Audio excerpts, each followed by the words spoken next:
ومنهم من يستمع إليك حتى إذا خرجوا من عندك قالوا للذين أوتوا العلم ماذا قال آنفا أولئك الذين طبع الله على قلوبهم واتبعوا أهواءهم.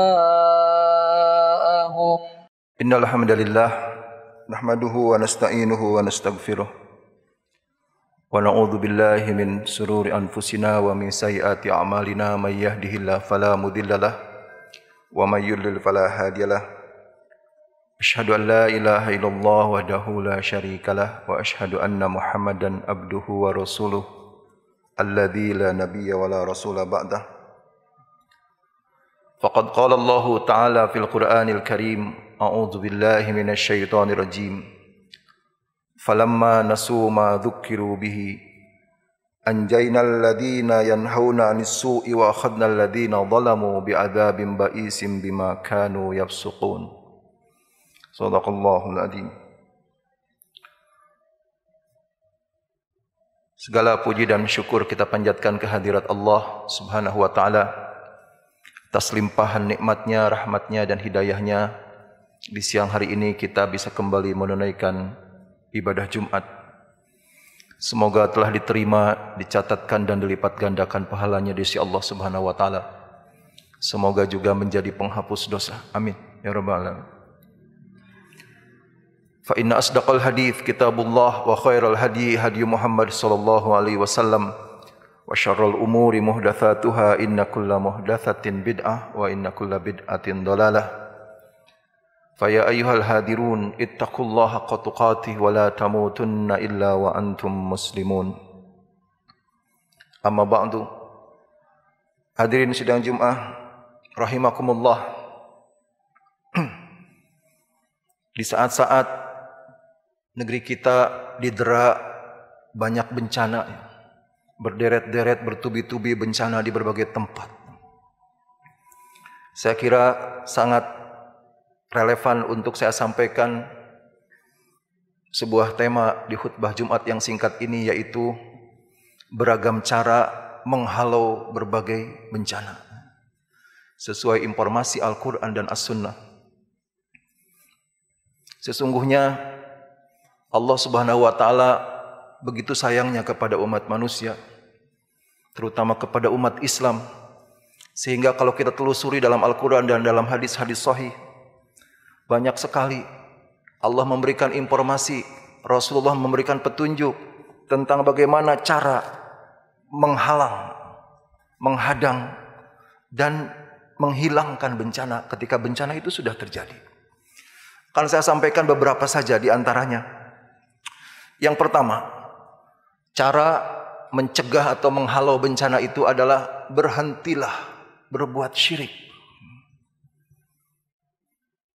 Sesungguhnya seluruh jenis maksiat itu punya andil mengundang bencana. Tetapi maksiat yang paling mengundang bencana dunia akhirat itu adalah syirik. Maka saya yakin berbagai bencana bertubi-tubi menimpa berulang-ulang. Ini adalah karena sangat diundang oleh kesyirikan. Dalilnya dalam hadis riwayat Imam Abu Dawud, hadis nomor 1525. Rasulullah SAW mengajarkan sebuah kalimat yang mesti kita ucapkan ketika kita dikepung bencana. Kalimatnya pendek sekali. Kata Rasulullah kepada para sahabat, kalau kalian sedang dikepung oleh bencana, kalau kalian berhadapan dengan bencana atau sudah terkena bencana, maka ucapkanlah, kata Rasulullah, Allahu Rabbi la usyriku bihi syai'an. Allahu Rabbi, ya Allah Tuhanku, la usyriku bihi syai'an, aku tidak akan berbuat syirik.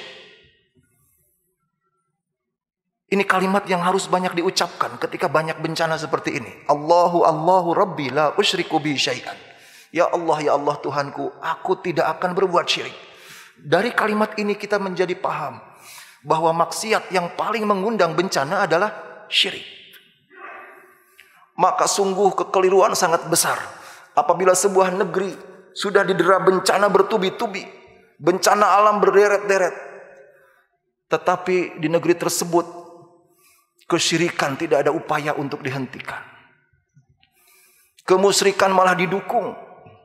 Dukun-dukun malah dibikin organisasi. Malah mau dibikin festival dukun santet segala macam. Sungguh sebuah kekeliruan besar. Itu sama aja nantangin azab lebih banyak lagi yang menimpa negeri kita. Karena tidak ada seorang ulama pun yang tidak sepakat bahwa perdukunan itu syirik. Itu yang pertama. Berhentilah berbuat syirik. Yang kedua, cara menghalau bencana, dalilnya ada di Quran surat Al-A'raf ayat 165. Allah Subhanahu wa taala berfirman, "A'udzubillahi minasyaitonir rajim.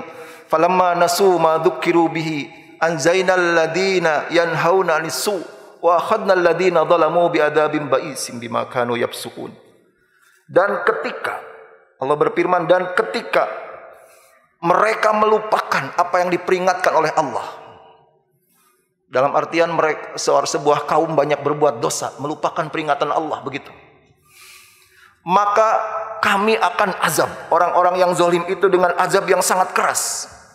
Dan kami akan selamatkan orang-orang yang mencegah kejahatan. Perhatikan kalimatnya, anjainal ladina yanhauna 'anis su. Kami akan selamatkan dari bencana itu, kami akan selamatkan dari azab itu orang-orang yang mencegah kejahatan. Dari ayat ini jelas, Pak, bahwa cara menghalau dan mencegah bencana menimpa sebuah negeri adalah masyarakat di negeri tersebut harus giat beramar ma'ruf nahi munkar. Karena ibadah yang paling perisai bencana adalah amar ma'ruf nahi munkar. Semakin di sebuah negeri itu banyak yang beraktif beramar ma'ruf nahi munkar, semakin negeri itu terlindungi dari berbagai bencana. Dan bayangkanlah sebuah negeri sudah didera bencana bertubi-tubi, bukannya masyarakatnya diajak beramar ma'ruf nahi munkar, malah orang-orang yang giat beramar ma'ruf nahi munkar malah dihambat. Organisasi-organisasi yang paling depan beramar ma'ruf nahi munkar malah dibubarin, Pak. Itu sama saja nantangin azab lebih banyak, Pak. Karena ibadah yang paling mencegah bencana itu adalah amar ma'ruf nahi munkar. Itu dalilnya surat Al-A'raf ayat 165. Maka sesungguhnya keberadaan para ulama di sebuah negeri sesungguhnya adalah berfungsi perisai bencana. Selama ini paling sering diterangkan bahwa para ulama itu warathatul anbiya, pewarisnya para nabi.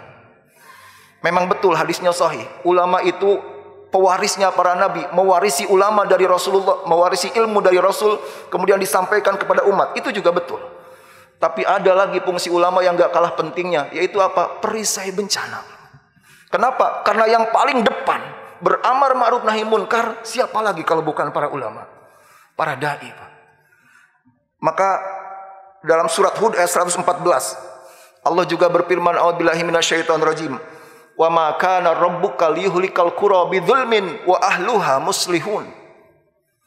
Dan Allah tidak akan menghancur leburkan, Allah tidak akan membinasakan sebuah negeri selama di negeri itu masih banyak muslihun. Siapa itu muslihun? Berarti keberadaan muslihun itu penghalang bencana ini. Allah tidak akan menghancurkan sebuah negeri dengan berbagai bencana selama di negeri itu masih banyak muslihun. Siapa muslihun itu? Dalam Islam itu ada dua istilah, ada solih, ada muslih. Soleh itu lebih populer memang. Dari kecil juga orang tua suka bilang jadi anak yang soleh, cari jodoh yang soleh. Soleh itu lebih populer. Padahal sesungguhnya ada yang lebih tinggi dari soleh, yaitu muslih. Solih itu apa? Solih itu cukup baik diri saja. Sudah sholat, sudah saum, sudah baca Quran, sudah zikir, sudah ke masjid, sudah soleh itu. Ada yang lebih tinggi dari soleh, yaitu muslih. Muslih itu apa? Bukan cuma dirinya yang baik, tapi sepanjang hidupnya dia aktif memperbaiki orang lain. memperbaiki akidahnya, memperbaiki ibadahnya, memperbaiki akhlaknya. Inilah muslihun, Pak. Lebih tinggi dari soleh, yaitu muslih. Siapakah muslihun itu? Muslihun itu semua orang bisa jadi muslihun. Tapi muslihun, golongan muslihun, orang-orang yang memperbaiki akhlak orang lain, yang paling utama adalah para nabi dan para ulama. Maka sesungguhnya keberadaan para ulama itu perisai bencana, Pak. Karena mereka lah yang paling aktif beramar ma'ruf nahi munkar. Maka sungguh kekeliruan besar sebuah negeri apabila sudah didera bencana bertubi-tubi bertahun-tahun, malah perisainya malah dizalimi. Ulama-ulama malah dizalimi. Itu sama saja juga nantangin azab lebih banyak. Itu yang kedua, Pak. Yang ketiga, cara menghalau bencana menurut Al-Quran dan Sunnah. Dalam hadis riwayat Imam Al-Bukhari nomor 59, Rasulullah SAW bersabda, "Idza wussidal amru ila ghairi ahliha fantadiris sa'ah." Apabila urusan diberikan kepada orang yang bukan ahlinya, maka tunggulah datangnya bencana. Dari hadis ini maka kita menjadi paham bahwa cara menghalau bencana yang ketiga adalah serahkanlah urusan kepada ahlinya. Jangan menyerahkan urusan kepada orang yang tidak menguasainya, karena akan menjadi bencana di kemudian hari, Pak. Serahkan urusan ekonomi kepada ahlinya. Jangan diserahkan urusan ekonomi kepada orang yang bermental rentenir, sehingga di otaknya yang ada menciptakan uang itu bukan dengan kreatif, tapi ngutang lagi. Serahkan urusan mengurus wabah kepada orang medis. Jangan diberikan kepada pengusaha yang ada wabah ini dijadikan lahan bisnis sama dia. Pengelolaan hutan jangan diberikan kepada konglomerat-konglomerat. Mereka tidak akan memperdulikan kelestarian alam. Yang ada hutan dibabat sama mereka, sehingga menimbulkan 3 banjir sekaligus. Banjir uang untuk konglomerat itu, banjir air di musim hujan buat rakyat, banjir asap di musim kemarau. Gara-gara urusan diberikan kepada orang yang bukan ahlinya. Itu yang ketiga. Yang selanjutnya, yang keempat, cara menghalau bencana menurut informasi Al-Quran. Ada di surat Al-Isra ayat 16. Allah Subhanahu wa taala berfirman, "A'udzubillahi minasyaitonirrajim. Wa idza aradna an nuhlika qaryatan amarna mutrafiha fafasaku fiha fahaqqa 'alaihal qaulu fadammarnaha tadmira."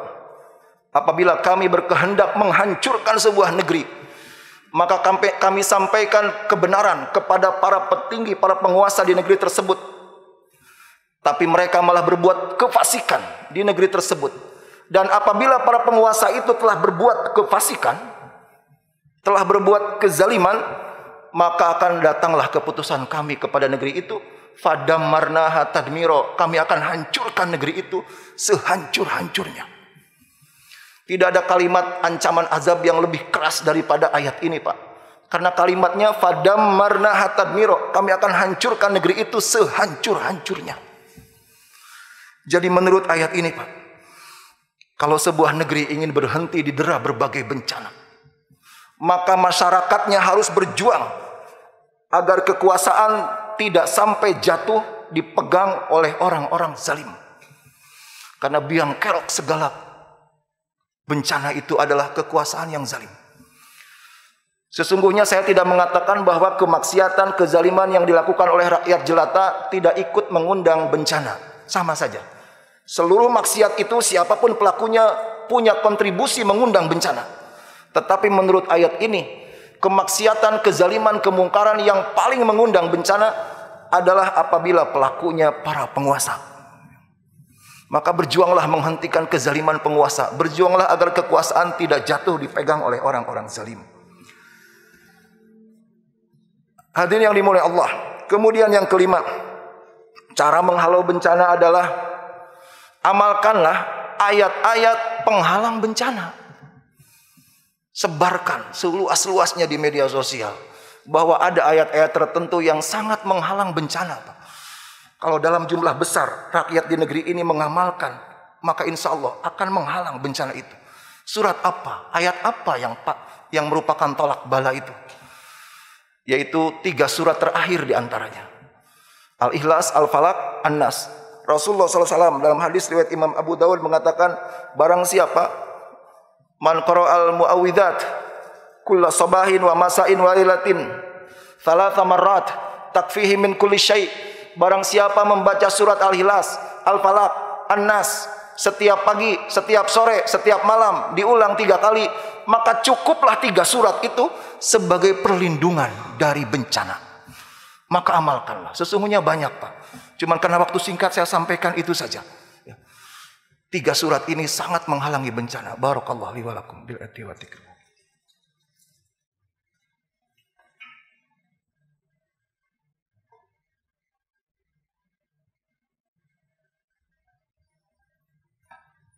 Nahmaduhu wa nasta'inuhu wa nastaghfiruhu wa na'udzu billahi min shururi anfusina wa min sayyiati a'malina may yahdihillahu fala mudhillalah wa may yudlil fala hadiyalah. Asyhadu an la ilaha illallah wahdahu la syarikalah wa asyhadu anna Muhammadan abduhu wa rasuluhu alladzi la nabiyya ba'dah. Hadirin sidang jemaah yang dimuliakan Allah, saya sampaikan 2 lagi secara singkat. Yang keenam, cara menghalau bencana itu adalah amalkanlah zikir-zikir penghalang bencana. Ada belasan, Pak, sesungguhnya zikir-zikir penghalang bencana itu banyak. Tapi di antara seluruh zikir yang sangat tolak bala itu, yang paling utama ada di surat Al-Anfal ayat 33. Dalilnya, Allah Subhanahu wa taala berfirman, "Wa ma kana Allah mu'adzibahum wa hum yastaghfirun." Allah tidak akan menurunkan bencana kepada mereka selama mereka rajin istighfar. Allah tidak akan menurunkan bencana kepada sebuah negeri selama penduduknya rajin istighfar. Maka dari seluruh kalimat dzikir, dari seluruh kalimat thayyibah, yang paling penghalang bencana adalah astagfirullahaladzim. Bacalah sebanyak-banyaknya, maka akan berfungsi sebagai penghalang bencana. Dan terakhir, cara menghalau bencana adalah Rasulullah SAW bersabda dalam Sahih Ibnu Hibban. Beliau mengatakan, as-sadaqatu tudfi'u ghadabur rabb. Ada ibadah yang paling bisa memadamkan murkanya Allah, yaitu apa? Sedekah. Bencana-bencana ini adalah karena Allah murka, karena terlalu banyaknya maksiat, maka Allah murka, maka turun bencana. Maka di antara seluruh jenis ibadah yang paling bisa memadamkan murkanya Allah adalah sedekah. Maka di masa-masa kita dikepung bencana seperti ini, wabah sudah 1 tahun lebih, jangan ada 1 hari pun yang kosong dari sedekah. Itu saja yang bisa saya sampaikan. 6 cara menghalau bencana sesuai informasi Al-Quran dan hadis-hadis sahih. Mudah-mudahan bermanfaat apa yang saya sampaikan. Terima kasih atas perhatiannya. Mohon maaf atas kata-kata yang kurang berkenan. Saya tutup dengan doa, Rabbana dolamna anfusana wa illan taghfir lana wa tarhamna lanakunanna minal khasirin. Rabbana hab lana min azwajina wa dzurriyyatina qurrata a'yun waj'alna lil muttaqina imama. Allahumma inna na'udzubika minal barash wal junun wal judam wa min sayyi'il asqam. Rabbana atina fid dunya hasanah wa fil akhirati hasanah wa qina adzabannar. Aqulu qouli hadza wa astaghfirullah li wa lakum. Assalamualaikum warahmatullahi wabarakatuh.